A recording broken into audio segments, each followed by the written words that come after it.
Hello, everybody. This is the 53rd call of the Amazon Investor Coalition call-in podcast series. Again, this is a weekly gathering of friends of the Amazon. Our goal is to advance forest-friendly economic development and the rule of law across the Amazon region of South America. We gather funders, governments, NGOs, businesses, investors, allies, and each week we feature a different innovator, leader, idea maker. And this week we are featuring the work of Ana Maria Gonzalez Velosa at the World Bank Amazon Sustainable Landscapes Program. And this is an initiative of the Global Governance Philanthropy Network and Nexus. So Ana Maria, welcome to our call. Tell us a little bit about yourself and your life before the World Bank, and then we'll jump into the slides. Go for it. Thank you, Jonah. And first of all, it's impressive that you say it's the 53rd week and meeting. So bravo for that. Honestly, to be able to engage so many people for that long. About me, maybe the two most important things is that I am Colombian, and second, I'm the mother of two boys, teenager boys. Then after that, I've been working in the World Bank since 2008 in multiple countries of Africa, Latin America, a bit of Asia, but mostly Africa, and since the last 4 years in Latin America, and focus on the Amazon region. And before the World Bank, I worked a bit in Washington, DC in the Nature Conservancy and doing some research. And before in Colombia, in my home country, I work in different cities, but mostly in environmental, either teaching environmental studies, economic studies, or doing some research, or as program and project manager in rural areas for conservation and sustainable development projects. And my studies, I'm an economist, and I did a master degree in environmental economics, and then another master degree in international development. That's last one I did here in DC. I came to DC only to do my master's for 2 years, and it's been 17 years since I've been at the US. So I'm one of those Latin American people that came to the US thinking that it was a short time, and then now I'm here. I have a husband, kids, a house. I'm only missing the dog, but that's me. Nice. I love the summary. And from all of that experience, we get the benefit from hearing, as does the Amazon. So give it to us. What are you guys up to? What mischief are you making in the region? Perfect. So thank you. And hello, everybody.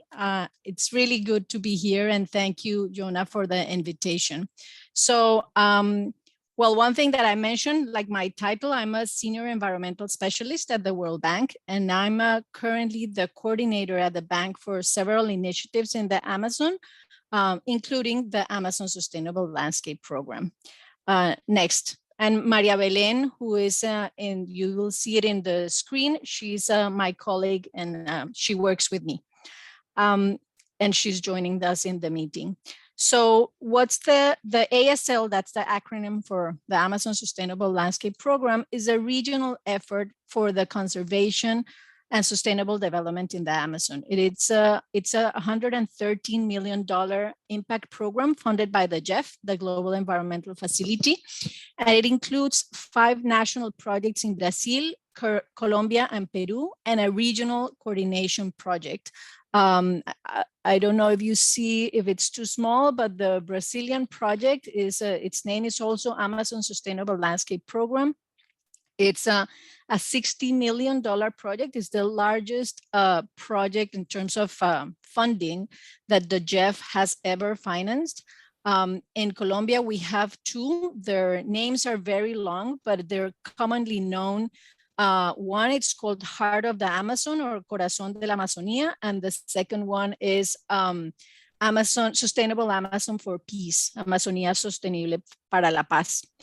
And in Peru, there's two different projects. One that it's called Securing the Future of the Protected Area, Natural Protected Area Systems. And the second one in Peru is called Sustainable Productive Landscapes. And these projects, like together, the goal of the program is to improve integrated landscape management and conservation of ecosystems in targeted areas of the Amazon region. The ministries of the environment in each of the countries are the ones who lead the different national projects, but of course, multiple national and international agencies and public institutions are the ones who support the execution of the projects. And they work in alliance with civil society and community organizations. The World Bank is the lead agency for the whole program, but together with UNDP and WWF, we supervise and support the implementation of each of the national projects, as you can see in the logos in each of on the screen. So the program is really possible thanks to this network of institutions from the Amazon countries that work towards a common goal. Next. So the very good news is that a second phase of the program is about to kick off. And it's going to expand geographically. And besides the 3 countries that I mentioned, now we're having projects in Bolivia, Ecuador, Guyana, and Suriname. And new agencies, CAF, and we missed here the logo, FAO, are going to be part of the new community. I hope no one is from FAO that will be, and if it is, sorry for that. Next. So to achieve our program goal, the program and its projects are structured along 4 pillars, which are interrelated and operate on the basis, or our main premise is that the protection of biodiversity, the connectivity between its landscapes, and the integrity of the ecosystem services provided can be achieved with 4 different sort of conditions. One is that a representative area of the Amazon is effectively conserved under various regimes, protected areas, indigenous lands, Ramsar sites, and other conservation strategies. Second, that agricultural lands, forest, and freshwater habitats are adequately managed and restored with 0 tolerance for illegal deforestation and also for contamination, water contamination. A third thing or pillar is that policies and incentives for protected and productive landscapes are enhanced. And finally, that key technical and institutional stakeholder capacity and regional cooperation is strengthened. Next. I will not go into details about this, but this is sort of the types of intervention that the program and each of the national projects support.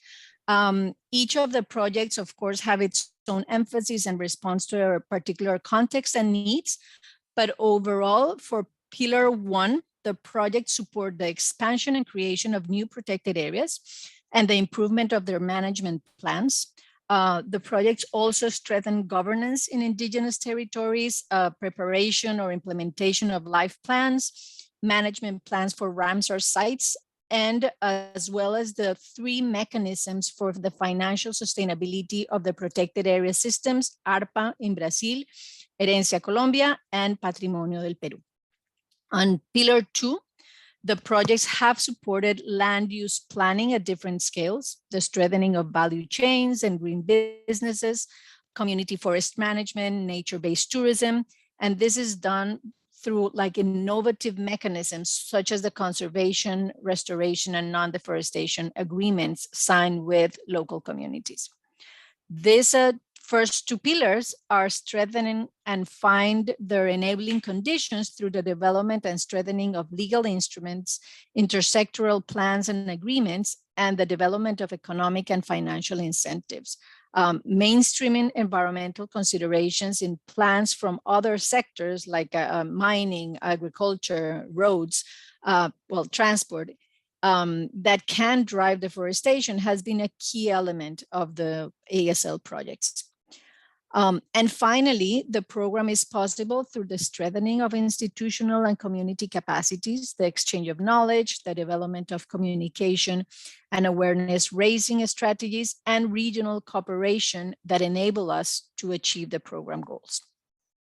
Next. As I mentioned, each country and project has its own targets and goals, but we have been able with the regional coordination project to aggregate some common indicators. And so our latest report showed that jointly, we have been able to increase effectiveness in the management of 42 million protected areas. 4.2 million hectares of new protected areas have been created or increased. This is, of course, with support from other institutions and other organizations, where the projects have jointly promoted sustainable management systems in 2 million hectares outside protected areas, and we have restored 6,000 hectares of forest.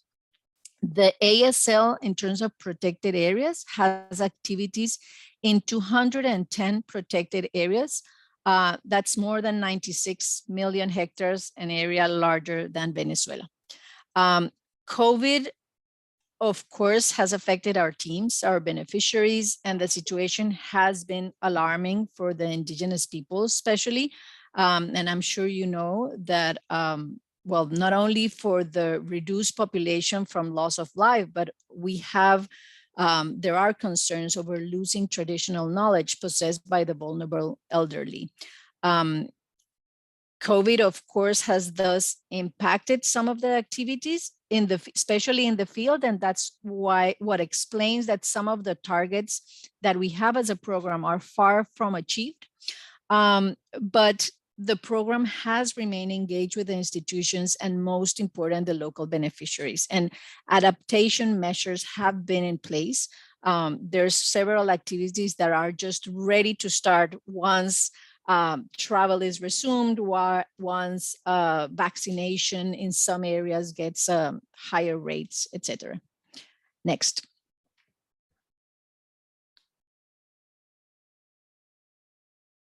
So the program operates with an integrated, harmonized approach that ensures that national projects can achieve larger impacts than if they were implemented in isolation. So, and this is possible because by working together under one large program, the national project teams can learn from one another, can attract partners to work nationally and regionally, be part of a community of practice that can coordinate and collaborate to achieve common goals, share ideas, best practices, and align efforts to safeguard the connectivity of the Amazon landscapes. Next. This coordination between the national project is possible because within the program, the GEF allocated funds to have a regional coordination platform or project. This project is led by the World Bank, is implemented by the World Bank, and it intends precisely to strengthen coordination, access to information, and enhance the capacity of the stakeholders that are not only in the working in the national projects, but as well as other partners that work in the Amazon. So the project, in a way, this regional project draws on the progress from the national projects, responds to their needs in terms of knowledge, specific knowledge and activities, but in turn offers technical assistance to improve their implementation. Next. And it turns with this, yes, thank you. With this regional project, we carry out some coordination activities.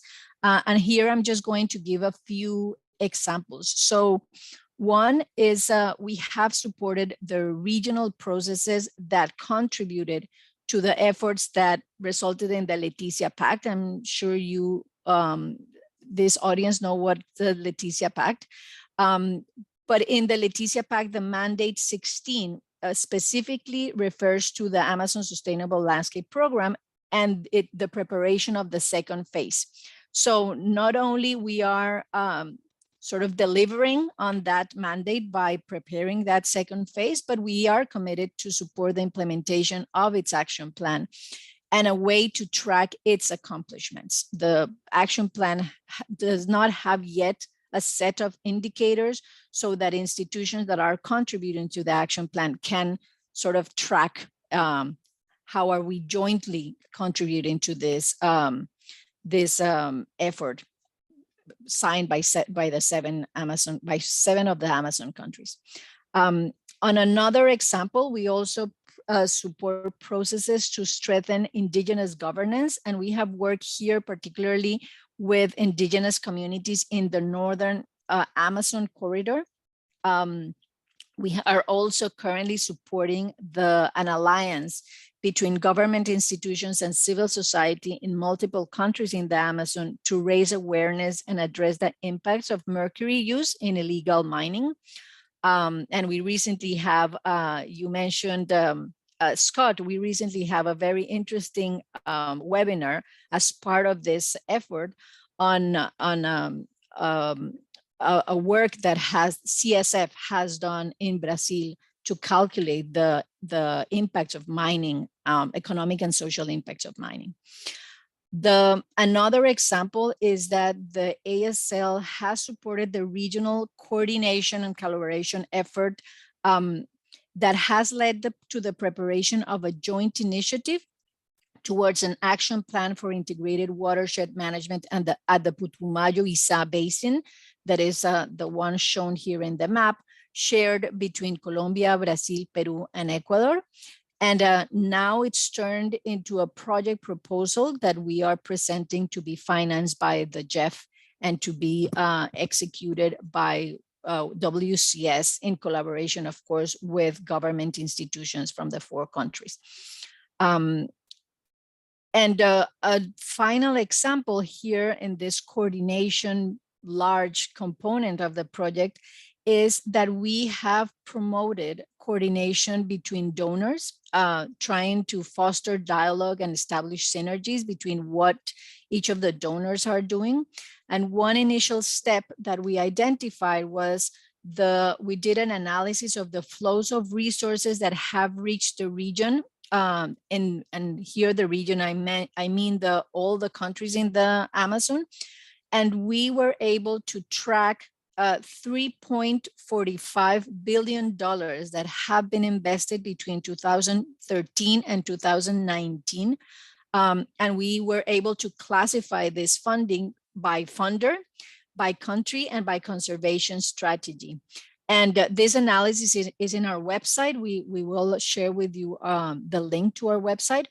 And we are now building on this initial effort, a case study analysis on lessons learned towards effective collaboration between donors. We will also do and have committed to do this analysis, this compilation of what is the funding that it's coming to the Amazon every 3 years. And we, in the process of doing this, we already identified the need to better quantify funding that comes from the private sector. This was the inputs and the information that we collected in this previous study didn't have a lot about private sector, and also didn't include non-grant instruments that we know are significantly important for the Amazon. And finally, we have a governance structure for the ASL that it's composed consists of a steering committee that has participation of the ministries of environment, the implementing and the executing agencies, both public and from the civil society. And this is the space where we share the progress of the national teams, and we identify the knowledge sharing activities and the different activities that we want to jointly succeed. Next. The second, the second core component, thank you. The second core component of this regional project is related to knowledge management and communications. And here, again, I'm also giving some examples. We promote knowledge exchange events. Of course, it was the COVID restricted our traveling significantly, but in 2019, yes, 19, we had a study tour, just to give you an example, where team members from all the 5 national projects went to Petén in Guatemala to learn about community forestry. Or we are now designing a study tour to Brazil for the participants to learn about community-based tourism. And this is demand-driven. It's the countries and the projects that identified their interest in learning about these different specific topics. We also developed guidelines and compilation of best practices, including one that was related to the establishment of conservation agreements that we work with CSF in productive landscapes, or a guide to be launched soon that we are working with WWF about the approach to design mechanisms for the financial sustainability of the protected area systems. ASL is lucky that it's supporting 3 big, as I would mention before, 3 big mechanisms for financial sustainability: ARPA, Patrimonio del Perú, and Herencia Colombia. And so this guide compiles part of the lessons learned of this, the process of these 3 financial mechanisms, plus others in the world, not only in Latin America, to facilitate practitioners that are interested in similar activities. As I said, we organize webinars to share our results, but also the results from the partner organizations. And we generate communication campaigns. We have in place a community of practice that it's a live repository of the program's information and a forum for dialogue on selected items. This is open to the public, and we're in the process of translating it to Spanish and Portuguese. We know that that's going to allow many more of our stakeholders to access. And we also have a program website that is hosted within the World Bank's website. Next. Just to finalize, I wanted to share that the ASL is essentially an agreement between the governments and this and civil society organizations. And these organizations were established since the initial conversations when the program was just in the making in 2017. And they have lasted until today. And what the program really wants to do is to seek to be a bridge between the different levels of government, facilitating dialogue on specific issues that transcend borders, and facilitating work with civil society, between the government and the civil society. And the ASL is always open to expand the networks, establish alliances, find synergies. And we have collected a few lessons from multiple reports, but I wanted to just finalize with a few. First, the importance of having a common framework built among all partners, and that has ensured a sense of ownership of the program. Second, by recognizing the sovereignty of each country is where it has been possible to promote collaborative efforts to address threats that cross that borders, common threats. And that approach to common problems has made it possible to cross national and institutional borders, facilitating the construction of relations of trust and cooperation. Another very key lesson for us has been the recognition and respect for local knowledge as fundamental for conservation. Therefore, the importance of promoting dialogue between scientists, local communities, local researchers, and build a common vision of the Amazon from the local to the regional. Another thing is to promote opportunities to allow the different voices to be heard and ensure the right mix between the technical and the political perspectives. The ISL promotes agreements at multiple levels and with different actors and sectors. And in the process, we have emphasized that benefits from the agreements have to be fairly shared, guaranteeing that most of the benefit, economic, social, environmental, stays in the Amazon and its people. We must celebrate the processes and not just the products. That's sort of our continuous motto. And finally, that the generation of trust between the different stakeholders is for us the main intangible asset for our process and the program. And thank you. That's all that I wanted to share, and happy to respond questions. Great. Thank you so much, Ana Maria. I just posted in the chat. We're going to bring forward one speaker at a time to ask a question. Please raise your hand in the chat and put down your name, put down your question if you want, and we'll call on you in the order that they come up for the most part. So I'm going to go ahead and start us off with one question. Many of these calls are focused on investors and the development of investment-ready projects across the Amazon region. Can you tell us a little bit about what existing or what future programs or collaborations you would like to see or that you think could happen with the private sector and investors and private industry? Between your program, between the ASL and companies? Do you want to respond one-on-one or wait for another question? Yeah, that one will take one-on-one. Go ahead. Okay, perfect. So thank you. I think that at the national level, at each of the projects, as I was saying, there's different emphasis that the projects have done, but there are most of them have important initiatives of especially sustainable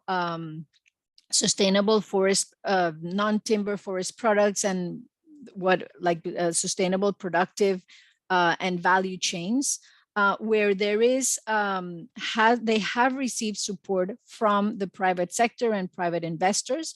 That said, it's always the doors and the opportunities to invest in the different activities that the projects are doing is open and it's available. So it would be a matter of discussing it on a opportunity basis.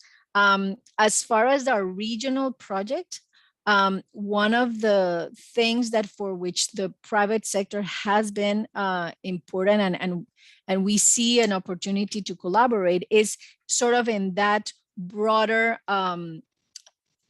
awareness raising or identifying those and reaching to the different stakeholders and allowing it to be to identify what is the role of the private sector in the conservation and what are the needs to strengthen the local communities to be able to engage and have a fair and equitable negotiation with the private sector. So in those macro regional activities and knowledge is where we see fit.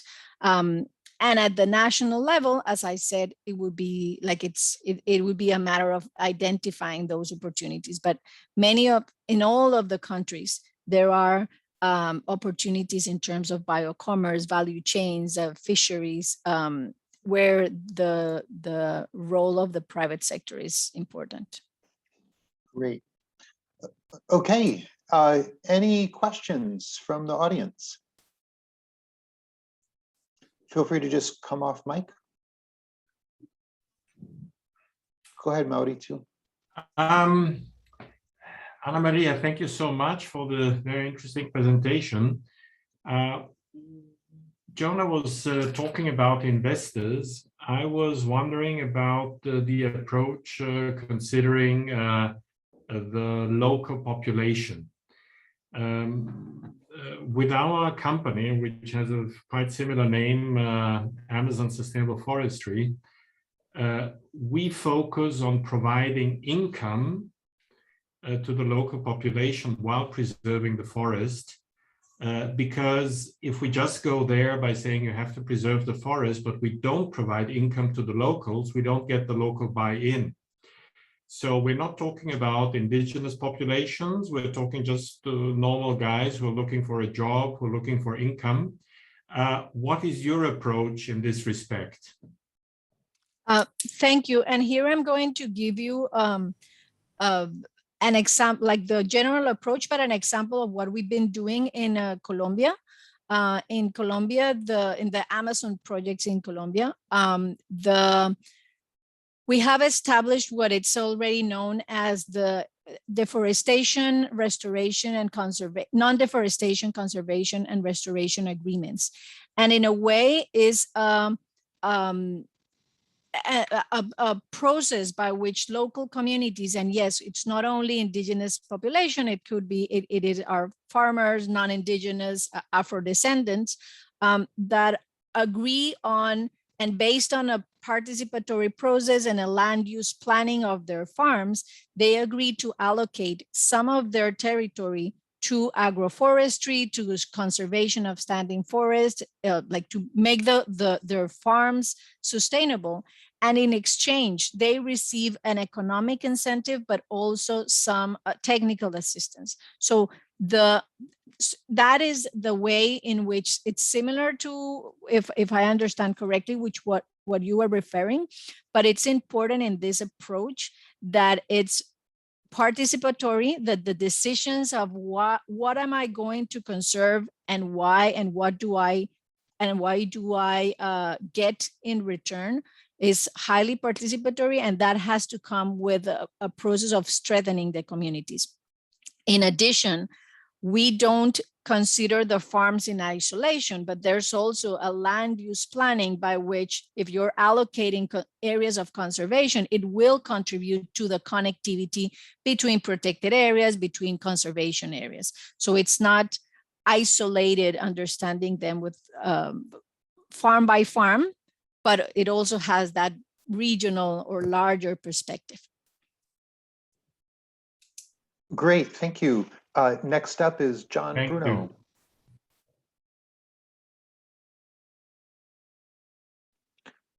John, you're up. You're on mute. Can you hear me? Yeah, there you go. So you probably know tourism is one of the important private sector industries, and is sustainable tourism and ecotourism are very closely related to conservation and preservation. And there's a lot of activity in the private sector there. And, you know, a lot of the private sector relationships go all the way up to the ministers of tourism. So there are some concurrent relationships from the private sector to the ones you're describing. How can that gulf between what the large NGOs are doing and some of the folks who are pioneering sustainable tourism in the Amazon, how can that gulf be lessened so that there's more, so that there's less, you know, reinvention of the wheel and more collaboration between those private sector efforts that are already going on and the work that you're describing, which sounds amazing? Well, that's a tough question, because I think that it's to ensure collaboration. I think it's all about, and not reinventing the wheel.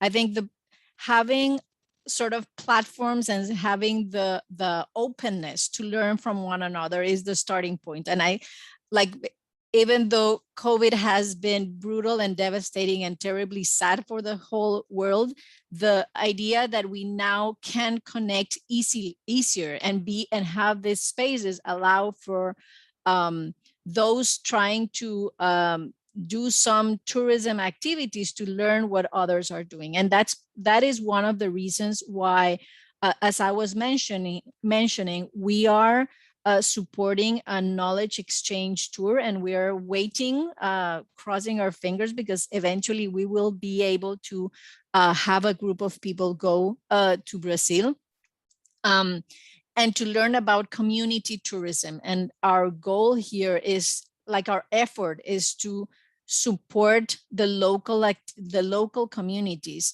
sort of when to engage and better present sort of their value added to the private investors and say, we can make businesses together. This is our conditions. This is our way of doing it together, and to exchange between the different initiatives that we're starting with the 3, Colombia, Brazil, and Peru, so that they can learn from one another.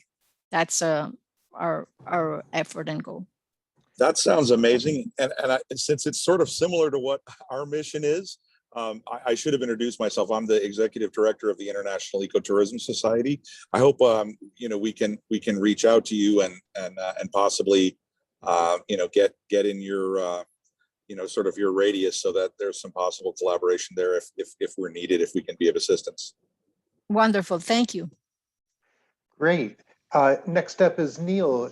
Neil, also please introduce yourself. You're on, it says you're off mute, but your microphone might not be working. It's hard for us to hear you. Yeah, I see you're speaking, but we can't hear you. If you want to type your question, I'll be happy to ask it for you.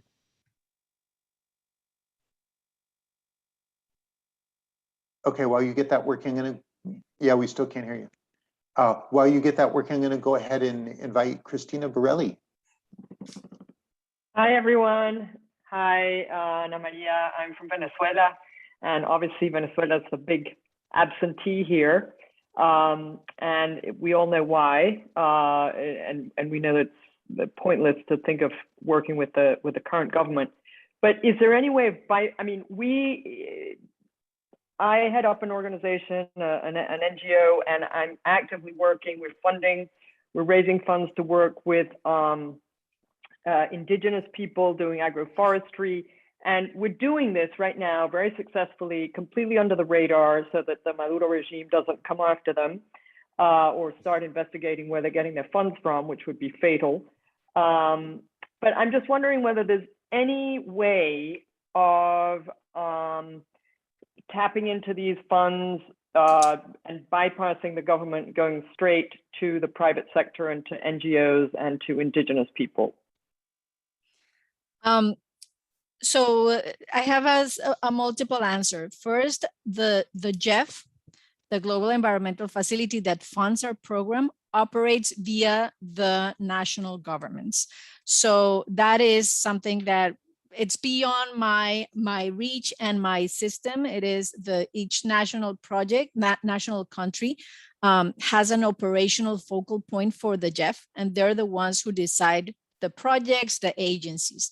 And most of them are within the ministries of environment. In Brazil, it's in the Ministry of Economy, but usually is there. That said, we can sort of engage and have knowledge exchanges with organizations from Venezuela. And I'm just going to give you 2 examples. In 2018, where we have an annual conference where we invite all our stakeholders from the national projects. And we also invite other guests. And in 2018, we had our annual conference in Iquitos in Peru.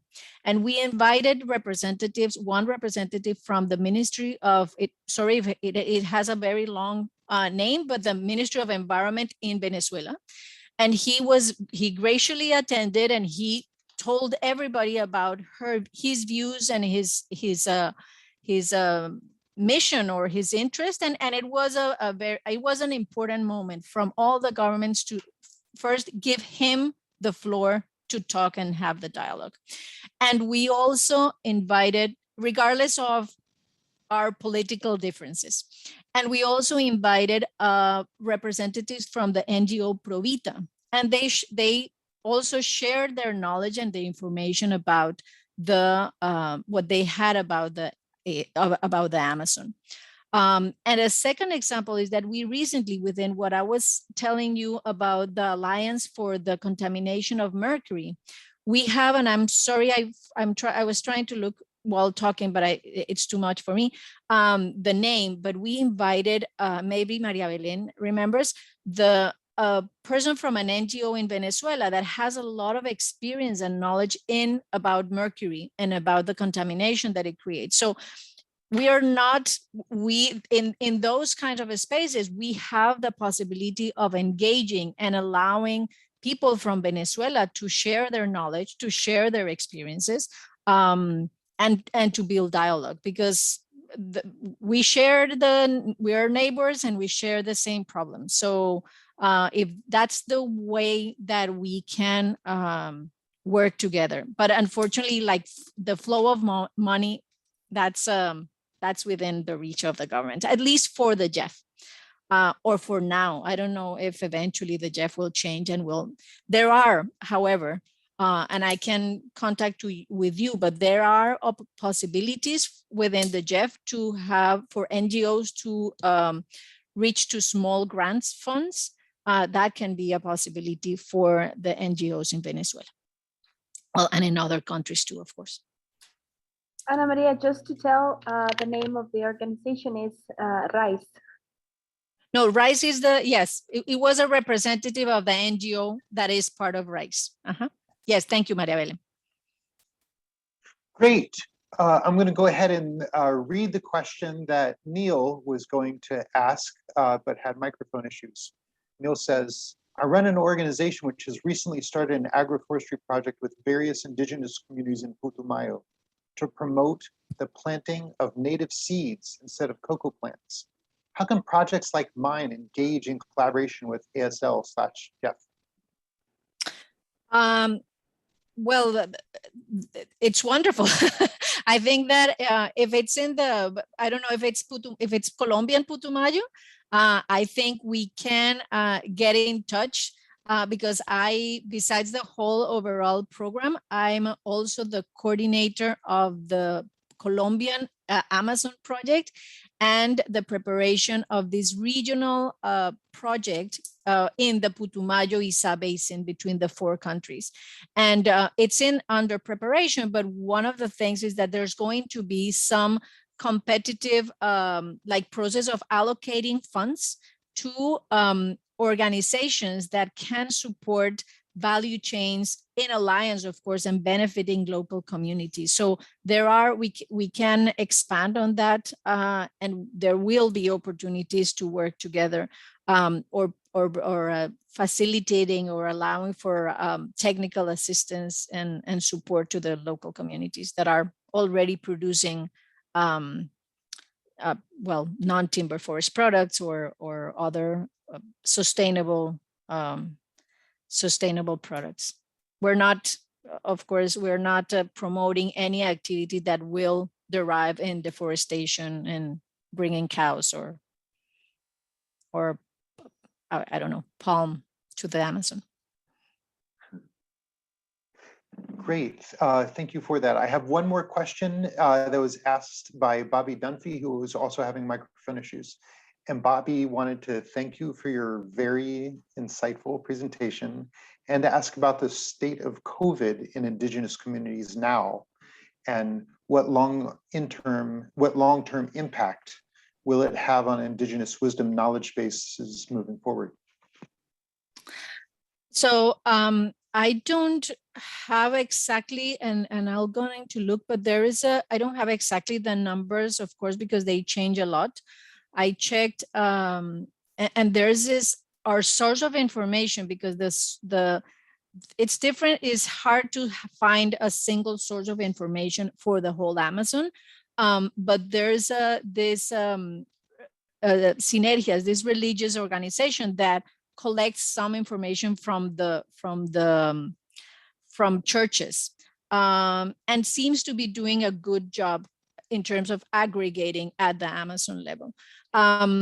So I think that the situation is better, of course, than before. Unfortunately, the COVID highlighted brutally how connected the Amazon is, and how the COVID arrived via the river to Brazil and quickly spread, just crossing one street to the other to Colombia and cross the river, and then you are in Peru. And one thing that when I'm thinking about the COVID And with indigenous communities, let me share with you something that really struck my heart, honestly. And it was in a webinar maybe 4 months ago, an indigenous leader who unfortunately died. He mentioned that he was making reference to the Leticia Pact and to all the agreements that governments have and institutions have to collaborate, no? And he just said, look, you have all these documents, have all these papers, but we are dying here. And when it comes to do a collective effort to support us, there's nothing to be done. And so it was like, of course, none of us individually can solve the problem, but it was very heartbreaking to hear him saying this was a webinar that were government representatives, were people from different organizations. And he was saying, look, this is your urgent chance to work together, to collaborate, to see beyond the political border and help us out, because we are dying here. And the sad thing is that they're still dying. Like, their vaccination has gone well in some areas. I've heard directly from people around Manaus that was hit so badly. That a lot of indigenous communities in the areas of Manaus have been vaccinated, and they're willing to be vaccinated, no? Because that's another issue. So there are some areas of hope. There are some areas that we still need to hope and try to engage the institutions that are in charge of that. We do not work with the health institutions. So we are doing our best, and our projects, for instance, supported especially the organizations in charge of protected areas to provide assistance, and also a lot of communication and raising awareness done by the NGOs mostly, to prevent the contagious of the COVID. Thank you for that. Next up is Eduardo Schenberg. Hello, everybody. Thanks, Jonah. Muchas gracias, Ana Maria. Mucho gusto. I'm from Brazil, and I'm the creator of a new smartphone application called Amazônia Alerta. And we use cryptography and blockchain technology to help indigenous people and local people in the Amazon to safely and reliably record what's going on around them. And we believe this project can be of immense potential for multiple partnerships in the Amazon. At this point, I would like to ask, regarding Brazil, if the program has a local committee or group, and who should we contact to discuss possible partnerships, and if we can apply for funding, and how we can cooperate. Mucho gusto, Eduardo. Yes, thank you. If I can share with you if you put in the chat your email, I can send with you the name of the person that is in Brazil, sort of directly in charge of our ASL project, and she will give you a better information about how to access. But sounds really interesting and good to have the smartphone. I hope you have succeeded with the connectivity issues that are in some areas that make it difficult to access and connect. Okay, thank you. I put the emails in the chat. I took note. Thank you. Great. Next up, Fiona.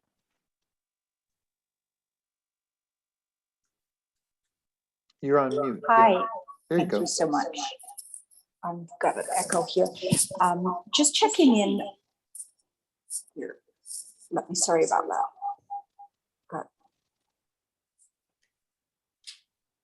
Sorry, checking in on 3 areas, specifically, Ana Maria, on the integration for Colombia with Gaia Amazonas. Paco or Francisco and I are involved in several projects, but we very much like to learn, how do we collaborate deeper with you as we go forwards? That's the first. And secondly, help educate the others that are also in here on how can we work across multiple countries. And so that we are deploying systems. And then the third part would be as decarbonize.org is a nonprofit that is specifically related to research and deployment of collaborative strategies and projects. We have been chosen also as a qualified team for X Prize Rainforest called Act Now. And it's led by, right now, co-led by 5 Indigenous scientist women from different countries. And one of the core areas is how do we look at data and analytics, as well as utilizing this data for biodiversity to support and protect the forest. But equally, there's a flip side. Will there be an opportunity working together with you and the World Bank to look at their opportunity for carbon trading to be delivered down at a level for Indigenous peoples to get paid to protect their forests and their land entitlement? Thank you.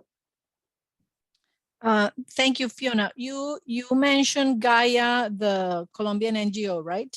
Yes, thank you. So the ASL and the regional project has supported several NGOs and the alliance that has, it's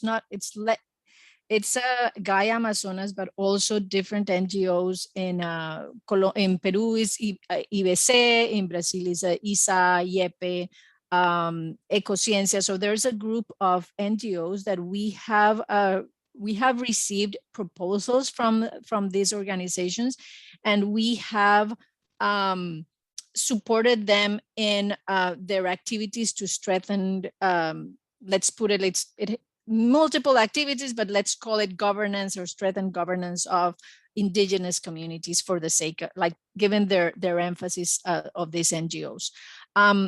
So, and how we usually operate is that, and that was something that I highlighted, and maybe not strongly enough, is that we, in a way, we are demand driven. Like the leaders of our projects are the national governments and the ministries of environment, and that has a plus and a minus, right? So we, in a way, when proposals come to us, we have to submit it to our steering committee.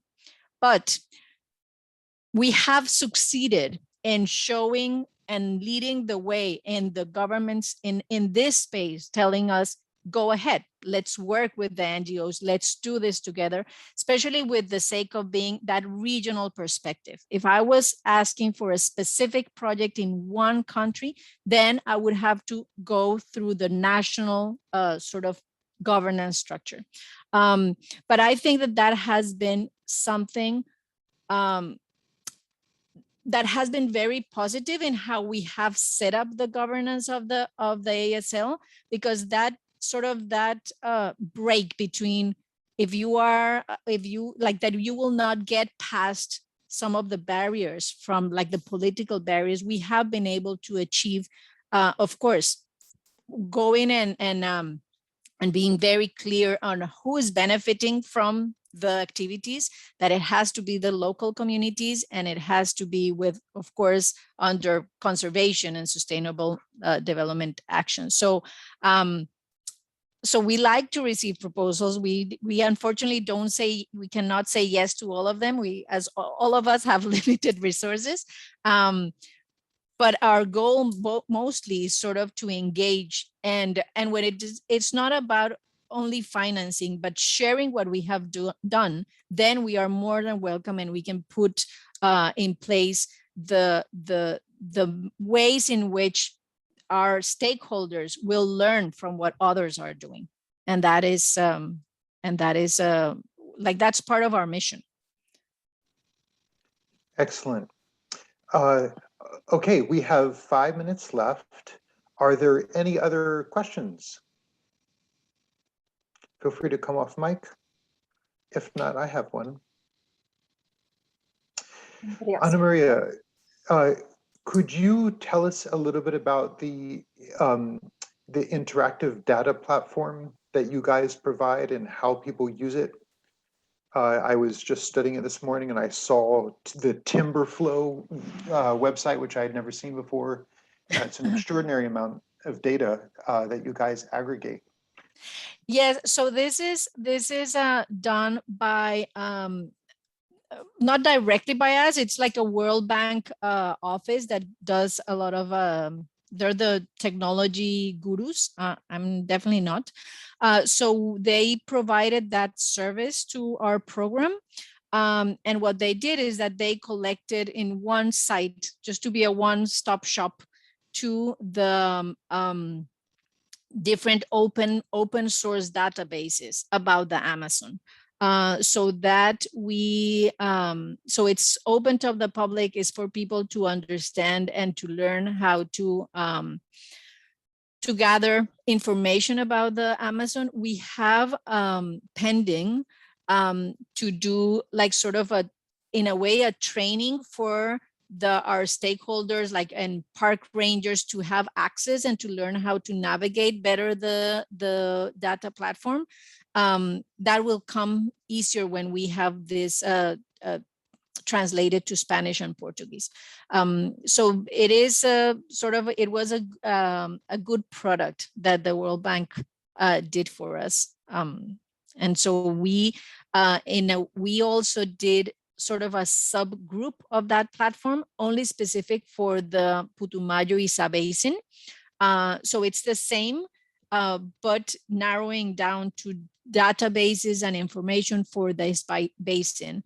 And when it was possible, the people from the Geographic System Office sort of highlighted and traced the margins of the Putumayo-Isa, because not everybody, like people know where is the Amazon you kind of located, but not this basin.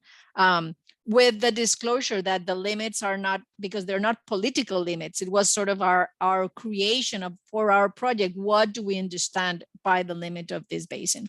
But visually it helps for multiple stakeholders. If you want to find something about scenarios of climate change in the basin, you go to the portal, you click on the proper database, and you see it's easier for dummies like us, like me, to see the limit. So it's welcome everybody. And of course, when you're clicking that, because I saw that it's in the chat, of other open sources databases, we will add it. So because that's the whole idea, to receive feedback and inputs, because it's for everybody. Great. For people who would like to follow up, what is the best way that they can do so? So you can reach to me. I'm writing my email, and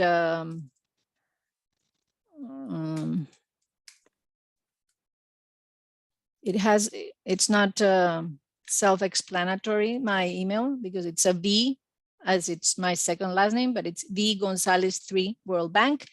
And Maria Belén, if you can type your email, so you can be my backup, so we don't take too long in responding. But thank you very much. This felt like a very, I think it's the nicest interview I ever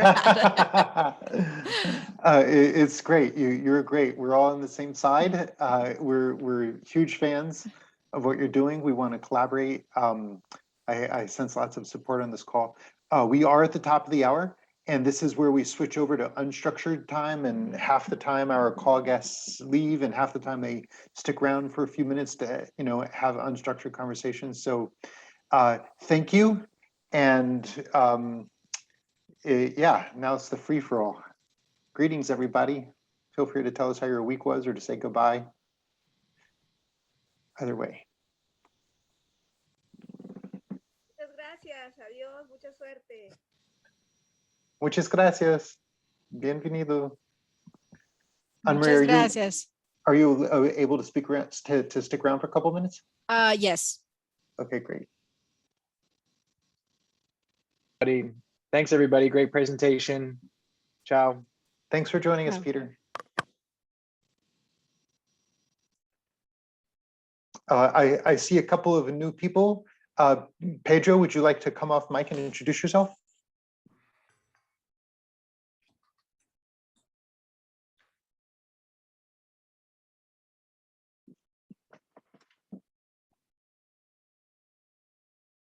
Oh, he just disconnected. Ana Maria, you're quite popular. We almost got up to 37, almost to 40 people. You're at the higher end of our popularity. Thank you, but I ranking. was nervous.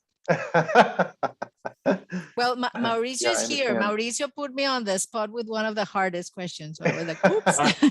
Ana Maria, Yes. if I may add, Yes, of course. if I looked at the map correctly, we should already be cooperating, because if I read the map that you showed of the Brazilian Amazon, you seem to have the 900,000 hectare of the Reserva Chico Mendes under the protected land that you have. And these are some of the communities that we are cooperating for sustainable forestry. And the practical side of this is it has been quite a challenge to get those communities to deliver the amount of wood that we need.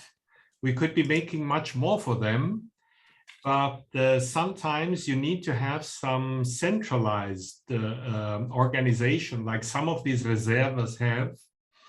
And if you have too much power divided downstream, so to say, you end up by not getting anything done, unfortunately.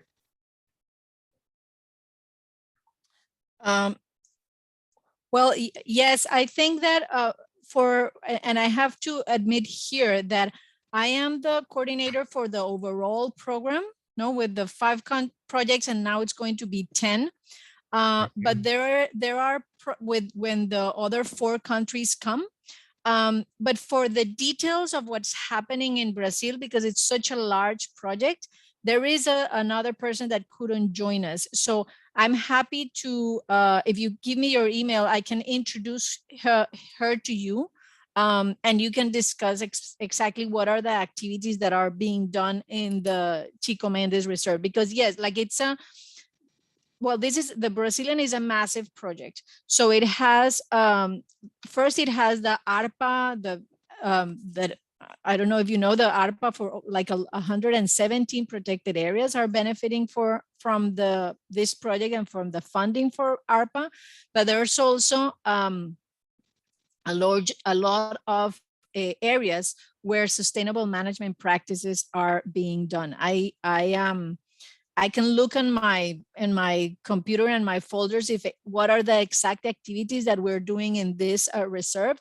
But it's easier and quicker if I put you in contact with the right person, because if there are opportunities of working collaboratively, that would be like sign me up. Super. I just send you my email address. Excellent. I'm taking note. Pedro, you're back. I think you disconnected. Would you like to introduce yourself?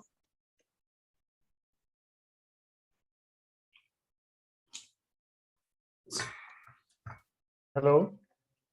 Sorry, I was having problems with my connections. My name is Pedro Gasparinetti. I'm an economist and director for CSF Brazil Conservation Strategy Fund. It's a pleasure to be here. Great, thanks for joining us. I saw you join right at the top of the hour as we were ending. I'm not sure if you had the time zone off. This is the sort of the after party, just so you know, in case you're looking for the main event. Okay, thank you. The after party. So I think I had this problem with the time zone, so sorry for that. Okay, no worries. This is the time for the unstructured conversation. Okay, good. Yeah. I think Mauricio is the one who brought the wine.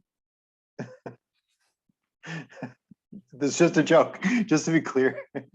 Yeah, well, would be difficult to share it virtually. Well said. I'm just having a cup of tea for the moment. Ana Maria, thank you so much for your presentation. This is John Bruno again. So what we focus on mainly is sustainable tourism and ecotourism. And all the major NGOs, IUCN, WWF that you mentioned, UNDP, Ramsar convention. They all identify ecotourism and sustainable tourism as a way to help generate revenue around conservation. And so what, just since we're in unstructured time, what is, if I may, what are your thoughts on tourism in the Amazon region, and how it could be useful to help bring revenue directly to communities around conservation? Well, I think that it's a still an unexplored gem, but it has to have the limitations, the proper limitations. I think that to ensure that we're not sort of overcrowding or over sort of for the sake of tourism, the Amazon cannot be put in danger. Let's put it that way. So it is an important opportunity. As I was saying, for us, one of the lessons learned that kind of sometimes feel obvious, but they're not, and you need to repeat it, is that the benefits of any nature-based solution in the Amazon, most of the benefits need to remain in the local communities. And the way to ensure that is strengthening the local communities. So that they can better value the services that they're providing, better value the activities that they're doing. And so that's part of what we sort of intend to do. And I think that the Amazon has, well, it's not the same, of course, to seeing tourism in the Amazon in the whole region. As I was saying at the beginning, I'm Colombian, and there are some places in Colombia that unfortunately are beautiful, and that it would be wonderful to be able to visit, but there's not a possibility to visit because there is this there's violence, so we cannot do that. So there are limitations to where and how tourism can be there, but it is like a great nature-based solution, and it's sort of the one that ensures that standing forest is important. No, you don't need to cut, like it's on the other side. It's not a matter of cutting the trees to produce something. It is the one and only maybe activity that the more pristine you leave the nature and the landscape, the better. No, I 100% agree.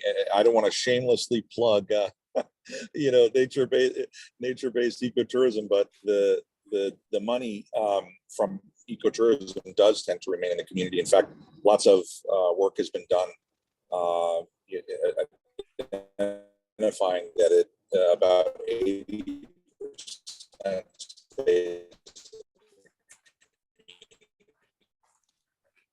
so it's a very efficient way, low infrastructure, low investment, and as you said, the most important part, there's no need to in any way affect. It tends to provide a revenue stream that there should be, like in Costa Rica, for instance, where 25% of the land is protected, and they have the highest tourism spend. You can actually have tourism that allows more protected areas and more sustainable practice, and get people behind it because it generates good revenue for them and their families. Yeah, and the ASL has done some. The sort of tourism is not our major activities, but it's being more and more identified as important. And so there are some piloting activities, even in Colombia, that I was mentioning it as a bad place, but it's not that. There are some places. There are very nice pilots of community-driven sustainable tourism that are being supported by the project. Yes. So happy to talk about that more. I have a question about the recent philanthropy study that you guys did about the follow-up from the 2017 MORE publication that the Conservation Strategy Fund was involved in. Has the process of gathering that data created a learning space where those investors and philanthropists, as governments, come together in an ongoing way? Yes and no. So while we were preparing the project and we will be gathering the information, yes, we have very active participation, and in a way it showed like we were able to sort of convene a lot of organizations, not only NGOs but also multilaterals and bilaterals in a single moment, in a single meeting, and they were very generous in sharing their information. And we agreed on we will continue, and we have the commitment to continue the process, maybe I think it's every 3 years. And so the next publication is going to be quite interesting because it's the funding while COVID. And we'll see how this have shifted. And after that, when we were presenting the results, this group of donors asked us to have meetings, thematic meetings every 6 months, and that's what I'm saying. Yes and no, because we agreed on that. But the 6 months are coming in September, and we don't have a plan. But it's because there's so many COPs and events that it would be silly to just gather another event.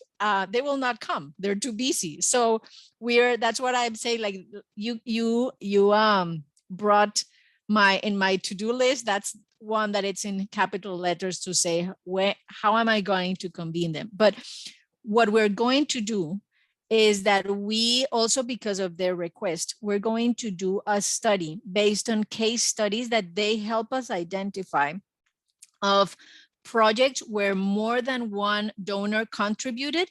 And so to extract some lessons learned, not only from the donors, but from the recipients of that financing, of what is effective collaboration, because we talk a lot about let's get together, let's collaborate. Donors, you need to know what the others are doing to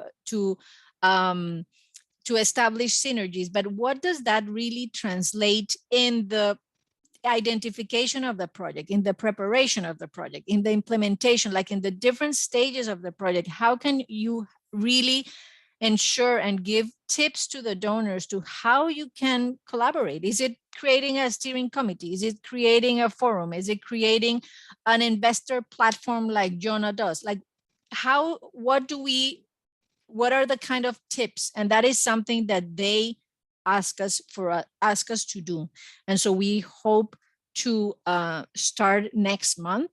And with that study, then we will be able to convene and call them again for a real and not to disrupt, like everybody's busy and now. Well said. Can I ask something, Jonah? Sure, if Ana Maria has time, sure.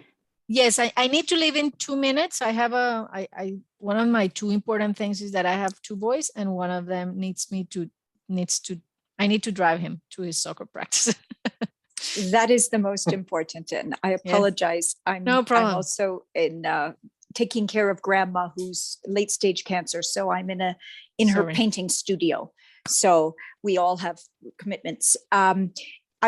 Just wanting to know, where Panama has not been part of this scope, is there a possibility, part of Futuro Forestal and the team that I've worked with there, we're co-managing the management for some of the Harvard forests in Nicaragua, in Colombia, and we're looking at several models in Bolivia right now on doing the multi-species, multi-generational forest with the degraded land.